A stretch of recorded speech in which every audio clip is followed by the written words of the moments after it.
প্রতিবেশী ভারত আওয়ামী লীগ সরকারকে ক্ষমতায় টিকিয়ে রেখেছে বলে মন্তব্য করেছেন বিএনপির স্থায়ী কমিটির সদস্য গয়েশ্বরচন্দ্র রায়।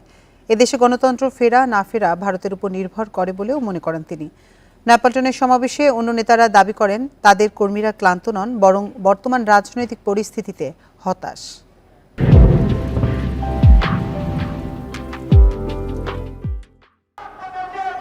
সরকারের পদত্যাগের দাবিতে গত বছরের ২৮ অক্টোবর রাজধানীর নয়াপল্টনে মহাসমাবেশ করে বিএনপি।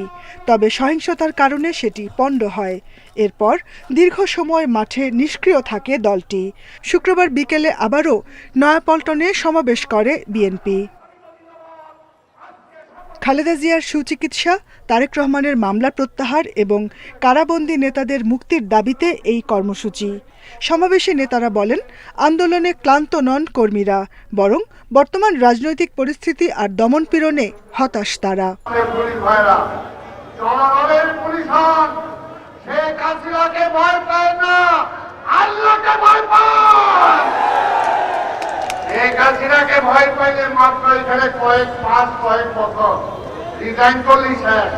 এই সরকার ভারতের সমর্থনে ক্ষমতায় টিকে আছে বলে দাবি করেন বিএনপির স্থায়ী কমিটির সদস্য গয়েশ্বরচন্দ্র রায়। তার মতে, দেশে গণতন্ত্র ফিরবে কিনা তা নির্ভর করে ভারতের উপর।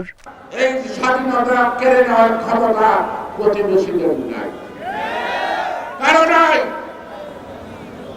আর প্রতিবেশীদের দালালি করে শেখ হাসিনা বেশি দিন টিকতে পারবে না। সমাবেশের পর মিছিল করে বিএনপি। দলীয় কার্যালয় থেকে শুরু হয়ে কাকরাইল মোড়, ফকিরাপুল হয়ে নয়াপল্টনে শেষ হয় মিছিল। Jahanara Parvin, Independent News, Dhaka.